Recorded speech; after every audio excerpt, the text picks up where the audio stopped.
What's going on, guys? Shane here. So I stumbled across this idiotic video on Facebook, no surprise there, and I want to preface this by saying I never bash, I never hate on anybody, I never call anybody out, but with a video like this, I feel like it is necessary because I don't want people to emulate what they see in this video or even thinking that this is real Muay Thai. Like I said, I usually try to see good in everything, except this is just unsafe, and I don't want anyone to hurt themselves because they see a video like this and get inspired by it.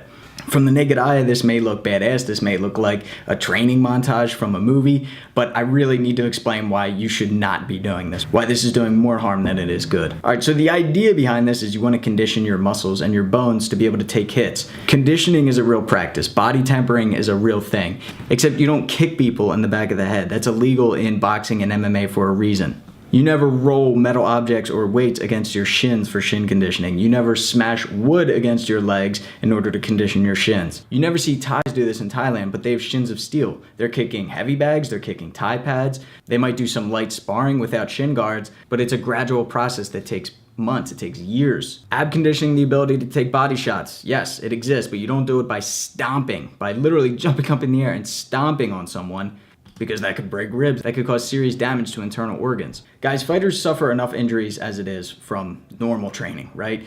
But with doing stuff like this, the idea behind it is I'm gonna take punches in the face during training and therefore I'll be able to eat punches in the ring. Well, that's not gonna help these guys out because if they get caught on the chin, on the right spot, or even on the liver, they're still gonna go down, no matter how many punches they've taken in the training here that they're doing. In fact, these guys are probably more susceptible to knockouts because their brain is constantly being rattled doing these stupid drills. You've seen fighters suffer their first knockout, and then suddenly they're getting knocked out left and right. Seems like they have a glass jaw after that. That's not a coincidence. As a fighter, shouldn't you be taking more time practicing to defend against strikes or evade them completely instead of taking 100 punches on the head and losing brain cells?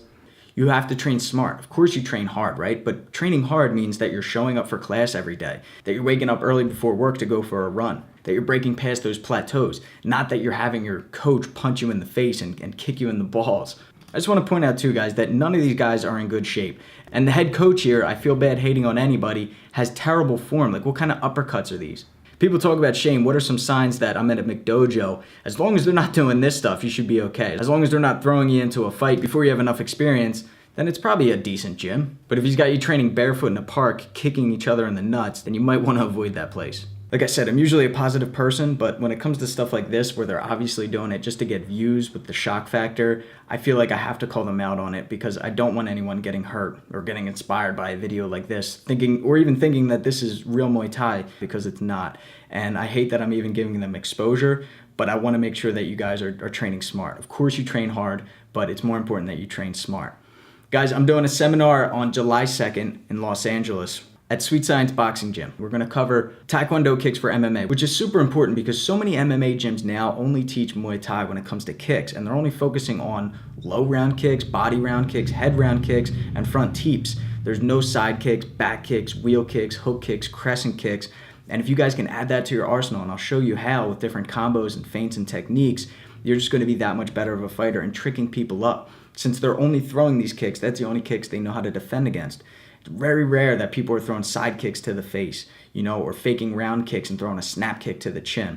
And I want to share that with you guys. So definitely check it out. We're also going to go over the Muay Thai clinch and a lot of the secrets that I learned when I was training out in Thailand. Sweeps, elbows in the clinch, how to get better positioning, how to get out of the clinch if you ever have to.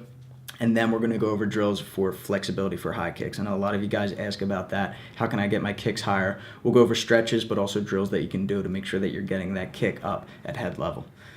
And it's open to all experience levels too, guys. So whether you're a pro or you're just getting started, you're definitely going to learn from this and you're definitely going to enjoy it. We're going to do a lot of buddy drills, partnering up, like Dutch kickboxing style drills. So what you'll need is a pair of gloves and a pair of hand wraps. If you don't have any, I'll bring a couple extra so you guys can borrow those. And there will be gloves and hand wraps available for purchase there at the gym. But yeah, would love to see you guys there. Get those advanced fight tips before your opponent does. Until next time, guys, make sure you train smart, all right? Don't train unsafe. I'm Shane with Fight Tips, self-defense for the underdogs.